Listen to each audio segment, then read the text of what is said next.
Welcome to Civics in a Year, the podcast that makes civic literacy fast, accessible, and surprisingly engaging. In just 10 minutes an episode, we'll tackle one of 250 essential questions about American democracy, how it works, why it matters, and what it means for you. Whether you're a student, a teacher, or just someone who wants to better understand your country and your rights, you're in the right place.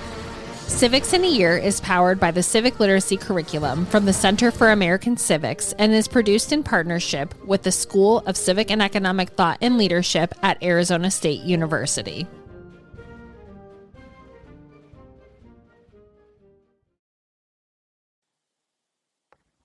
The clock strikes midnight. Fireworks light up the sky.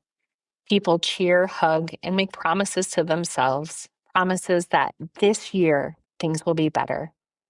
It's a moment filled with joy and hope. But January 1st isn't just the first day of a new year. It's one of America's oldest civic holidays. A day rooted not only in celebration, but in reflection. Not just about personal renewal, but about national renewal too. Today, we're exploring the story of New Year's Day and how it became part of our civic calendar, the moment that gave us deeper meaning, and why this holiday has always been about starting over together. When Congress first created the first federal holidays back in 1870, they began with 4 of them: New Year's Day, Independence Day, Thanksgiving, and Christmas. It was just 5 years after the Civil War, a time when a country was still deeply divided and still healing. Lawmakers understood something important. Holidays can unite people. They give us shared rituals, shared days to pause, to remember, and to look ahead. And New Year's Day, that first day on the calendar, symbolized the most powerful idea of all, a new beginning. Of course, Americans had been celebrating long before Congress made it official. In colonial times, it wasn't about countdowns or confetti. It was about community. Families visited neighbors, exchanged small gifts, and sometimes settled old disagreements. It was a day to reset relationships, to literally start the year on good terms. Maybe that's something we should bring back. Before we had gym memberships and detoxes, New Year's was about mending fences, both literal and emotional. If one New Year's Day stands out above all others, it's January 1st, 1863. That was the day President Abraham Lincoln signed the Emancipation Proclamation declaring freedom for enslaved people in the Confederate States. Across the country, thousands gathered on New Year's Eve for what became as Watch Night. They prayed, they waited, and when midnight came, they rang church bells and sang hymns of freedom. For them, New Year's Day wasn't just a new year, it was the dawn of liberty. It's hard to imagine the power of that moment. An ordinary date on the calendar became the mark of a nation transforming itself, a nation trying to live up to its promise of freedom. Even today, Watch Night services continue in Black communities across the country, a living tradition that reminds us that freedom is not a one-time event. It's something we renew year after year. Every January 1st, we make resolutions to eat healthier, call our friends, and finally clean out that closet. But really, that's what democracy is about too, the belief that we can change. The Constitution begins with the words, to form a more perfect union. Not a perfect one, a more perfect one. It is the promise of renewal.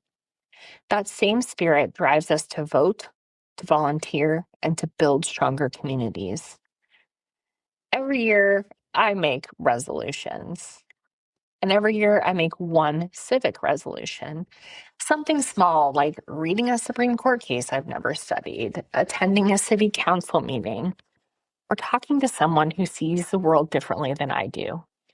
Democracy, after all, stays healthy when we do.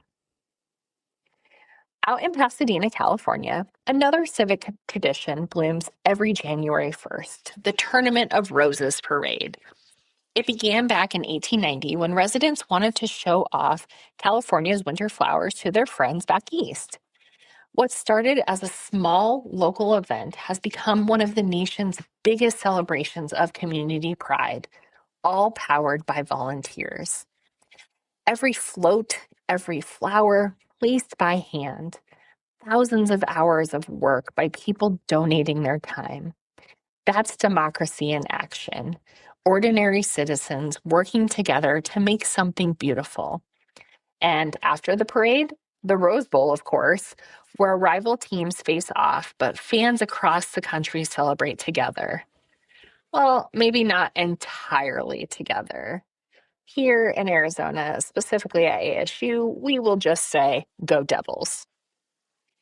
New Year's Day is the one holiday that belongs to everyone, no matter who you are or where you come from. It celebrates something universal, the passage of time and the promise of a new beginning. Maybe that's why it fits so naturally into America's story, a nation built on second chances and on starting over and on trying again. January 1st isn't just a civic holiday. It's a civic invitation to reflect, to recommit, and to look forward. So as you sip your coffee, watch the parade, or recover from a late night, take a moment to think about what this day truly means. Think of Lincoln's pen signing freedom into law. Think of neighbors visiting neighbors to start fresh. Think of how every New Year's Day offers the same gift, the chance to begin again together. Here is to a new year and to a more perfect union. I'm Liz, and this is Civics in a Year. Thank you for joining me to start the year off right. Happy New Year, and I'll see you next time. Thanks for joining us on another episode of Civics in a Year. If you enjoyed this episode, be sure to subscribe and share it with someone who cares about a constitutional republic as much as you do. For more episodes, resources, and updates, follow us on social media or visit us at civics.asu.edu. Make sure to check out the show notes for any relevant links. Special thanks to the United States Marine Band for their performance of the Stars and Stripes Forever. Let's keep building a stronger constitutional republic, one episode at a time.